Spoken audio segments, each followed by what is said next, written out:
Est-ce que tu penses qu'un ingénieur français aujourd'hui et les entrepreneurs français, on en a plein dans la salle, peuvent refaire la même carrière que toi, plus ou moins? Et si oui, comment toi tu le vois, sachant que le monde a complètement changé, les technologies ont changé, on accède au développement de technologies beaucoup plus facilement, les IPO il n'y en a plus, comment tu vois ça aujourd'hui si quelqu'un aurait à refaire cette carrière? Je dirais que le même parcours est très difficile à refaire, parce que c'est un parcours qui était possible à une certaine époque, à un certain endroit. Le même parcours est beaucoup plus difficile à faire aujourd'hui. Par contre, il y a d'autres parcours qui sont possibles. Donc,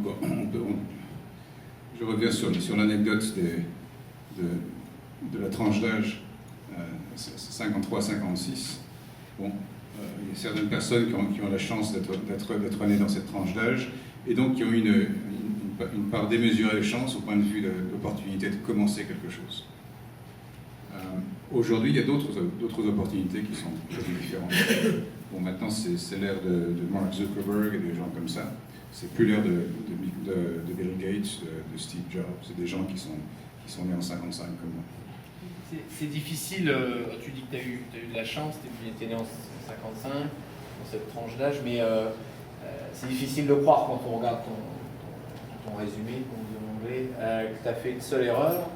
Je me risque quand même, si tu en as fait une ou deux, sont lesquelles et comment tu ferais différemment aujourd'hui? En fait, j'ai fait des tas de grosses conneries. Mais par plusieurs écarts, j'ai eu de la chance que ça n'a pas été fatal et qu'en fait, ça m'a permis de faire des choses un petit peu différentes.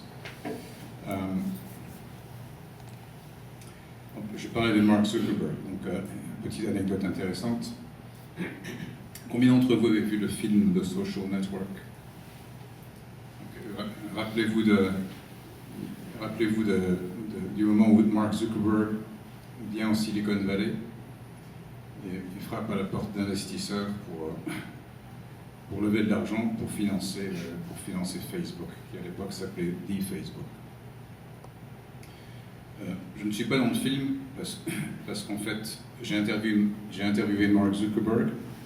J'ai trouvé intéressant, mais enfin, que c'est pas les barres. Il y avait des tas de gens plus intelligents que lui que je connaissais à Stanford, qui faisaient des choses plus intéressantes, plus compliquées, alors que lui, bon, il avait bougé quelques boutons sur la homepage, et puis il me parlait avec excitation de la façon dont tous ses collègues allaient pouvoir rester en contact les uns avec les autres après leur sortie d'école. Je trouvais que c'était intéressant, mais enfin, c'était pas vraiment inspirant. Et surtout, il ne pouvait pas me convaincre qu'il allait faire de l'argent un jour. Et il se trouve que je l'avais interviewé parce que mon ami Jim Breyer, qui est le Managing Director de Accel, l'avait rencontré et ça l'intéressait beaucoup. Il m'avait appelé en me disant « Eric, est-ce que tu peux interviewer ce jeune ?» Les bureaux de Accel sont à 50 mètres de mes bureaux, donc je lui ai dit « Écoute, pas de problème. On va prendre un pot juste à côté de la Apple Store sur University Avenue. » Et c'était en fin 2004. Et le jour d'après, je lui donne mon compte rendu. Je lui dis, écoute, Jim, ouais, c'est intéressant, mais enfin, si j'étais toi, je n'investirais pas. J'avais allé bien loin. Bref, j'abrège les détails. Ça serait peut-être un petit peu trop embarrassant pour moi. Mais en tout cas, toujours est-il que Jim a écouté ses instincts plutôt que de m'écouter. Et il a fait l'investissement de lead investment dans Facebook.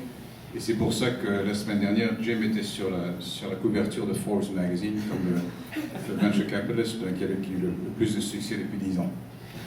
Donc moi, j'ai la distinction de ne pas avoir reconnu Mark Zuckerberg parmi... J'ai d'ailleurs pratiquement jamais investi dans tout ce qui est Web 2.0, social networks, parce que je dois avouer que j'y comprends rien du tout. Je ne vais pas te demander une deuxième erreur, celle-là est suffisante.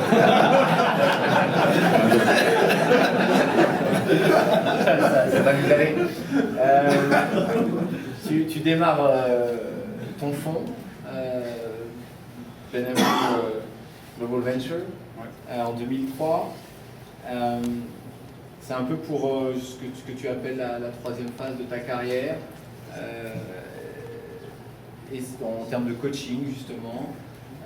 Et donc, qu'est-ce que tu fais de différent par rapport aux autres business angels qui existent dans la vallée ou les autres venture capitalistes?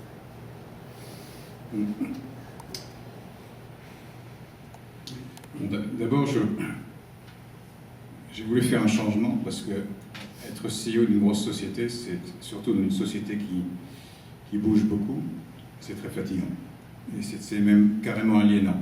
Donc il y a très peu de personnes qui arrivent à le faire pendant 30 ans. Moi, j'ai fait pendant 13 ans et ça m'a suffi. Donc je voulais faire quelque chose d'un peu différent, mais je voulais le faire de façon à... Je voulais rester dans cette industrie, parce que c'est une industrie que j'aime. Je voulais avoir une espèce de stimulation intellectuelle. Et en même temps, je voulais permettre à une nouvelle génération d'entrepreneurs de faire leur trou, de faire leur carrière, d'écrire leur parcours. Et donc, ma philosophie d'investissement, c'est d'investir dans peu de choses, mais de le faire en profondeur et de façon très active. Donc, il y a d'autres investisseurs qui font du angel investing, qui ont beaucoup de succès, mais ils utilisent la méthode spray and pray, donc méthode statistique, donc un petit peu d'argent, donc beaucoup d'opportunités, en général des opportunités en logiciel, parce que ce n'est pas tellement intensif au point de vue capital. Et sur le tas, bon, il y a des Facebook, il y a des Yahoo, il y a des Google, bon, ça arrive une fois sur 1000, une fois sur 10 000. Mais au bout du compte, c'est quelque chose qui peut tenir la route. Ça peut tenir la route pour une certaine époque. C'est-à-dire qu'encore une fois, le thème des innovations incrémentales, on peut faire de l'incrémental comme ça pendant un certain temps si beaucoup de choses fondamentales ont déjà été résolues. Donc on peut capitaliser sur les inventions fondamentales qui ont été faites dans la génération précédente. Mais tous les problèmes ne viennent pas impacter dans une petite boîte en disant voilà 50 000 $ et on résout. Il y a des problèmes qui sont simples, des problèmes qui sont moyennement compliqués, et des problèmes qui sont très complexes. Et ceux qui sont très complexes, ça prend beaucoup de temps et beaucoup de capitaux. Donc, moi, je préfère investir dans des problèmes qui sont au moins moyennement complexes, parce que c'est plus intéressant, ou même très complexes, parce que c'est encore plus intéressant, plutôt que des problèmes qui sont, somme toute, moins stimulants en général. Donc c'est pour ça que je n'ai pas tellement d'intérêt dans tout ce qui est social networks. Parce que c'est plutôt des problèmes de marketing, plutôt que des problèmes technologiques. Et je ne me sens pas vraiment à mon aise là-dedans. Alors que les problèmes technologiques, je dirais que c'est beaucoup plus dans mes cordes. Donc c'est ce que je fais. J'investis dans un portefeuille assez limité de sociétés, donc 10 environ, mais j'investis en profondeur. Donc je fais 10 sociétés avec mon partenaire, alors que d'autres fonds de la même taille iraient à 50, 60, 70. Donc je passe beaucoup plus de temps et j'essaie d'utiliser ce temps pour conseiller l'entrepreneur, pour essayer pas pour faire son boulot, mais pour essayer de lui éviter des écueils que j'ai rencontrés moi-même. Quels sont, j'ai bien compris, il n'y a pas de Web2O, mais est-ce qu'il y a des industries qui t'intéressent beaucoup en ce moment, dans lesquelles tu investis ou tu n'investis pas, mais qui t'intéressent vraiment? Je n'investis que dans les secteurs où je comprends la technologie et je comprends un petit peu l'écosystème. Donc j'investis en communication, en réseau. Bon, maintenant la plupart des réseaux c'est wireless, donc j'investis beaucoup là-dedans. En sécurité. Et il se trouve que tous ces secteurs que j'énumérais sont les secteurs qui sont accélérés par le cloud computing. Donc c'est une tendance de fond, c'est une espèce de lame de fond qui accélère ces trois choses où j'ai quelques compétences et c'est là-dedans que je mets mes capitaux. Et il y a plein d'entrepreneurs dans la salle, il y en a peut-être qui aimeraient être fondés par ton fonds. Qu'est-ce que tu recherches dans une équipe quand quand tu t'intéresses à un projet? Est-ce que tu recherches quelque chose de particulier? Je dirais que d'abord, la chose la plus importante à mon avis, c'est qu'il faut que la société s'adresse à un marché important. C'est-à-dire que les erreurs technologiques, même si on en fait, on en fait toujours, on peut plus ou moins se rétablir. Des erreurs d'équipe, à moins que ce soit des erreurs vraiment fondamentales, on peut aussi les réparer s'il y a un membre de l'équipe qui est faible ou s'il y a un manque de compétences dans certains domaines, on peut en général pallier ces déficiences. Par contre, si le marché est faible de manière congénitale, il n'y a pas de parade, on ne peut pas s'en sortir. Donc la première des choses, c'est que j'essaie de me convaincre que le marché existe, ou qu'il va exister, et qu'il va exister en taille suffisamment importante pour que ça vaille le coup de lancer une société.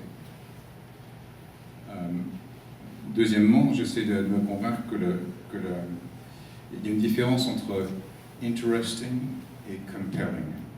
Je ne connais pas les traductions françaises précises, mais la plupart des business plans que je revois, la plupart des équipes que je rencontre sont interesting, mais ne sont pas compelling. Il y a une différence essentielle.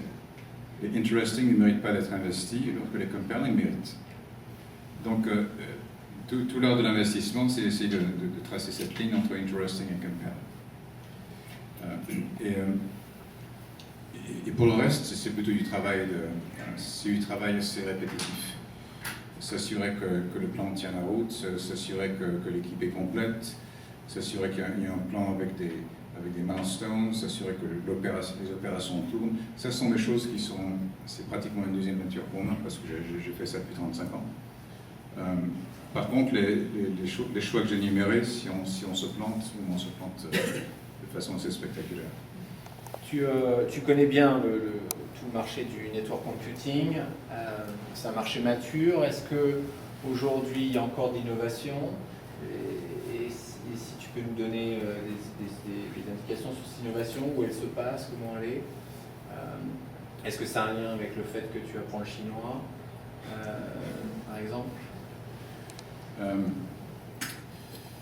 Oui, évidemment, il y a beaucoup d'innovations, mais ce sont des innovations qui sont de nature différente des innovations des années 70 ou 80 qui ont donné naissance à l'industrie. Donc aujourd'hui, les infrastructures de réseau existent. Notre génération a eu le privilège inouï de concevoir et de construire l'Internet que nous connaissons aujourd'hui. C'est Internet qui est loin d'être parfait, mais qui tourne malgré tout. Par contre, il ne tourne pas assez bien dans les tas de catégories de trafic et de conditions d'utilisation. Donc, il y a beaucoup de problèmes à résoudre, mais on ne peut pas les résoudre en faisant table rase. Donc, on est beaucoup trop gros, enfin, l'infrastructure en place est beaucoup trop grosse pour qu'on puisse la remplacer. Donc, tout ce qu'on invente doit se greffer sur une infrastructure existante. Et jusqu'à environ 2 ans, on n'avait pas vraiment de moyen de faire cette greffe. Parce qu'on ne pouvait pas vraiment faire d'expérimentation sur l'Internet existant. Par exemple, de passer d'adressage V4 à adressage V6, c'est très très compliqué. Et il y a environ 2 ou 3 ans,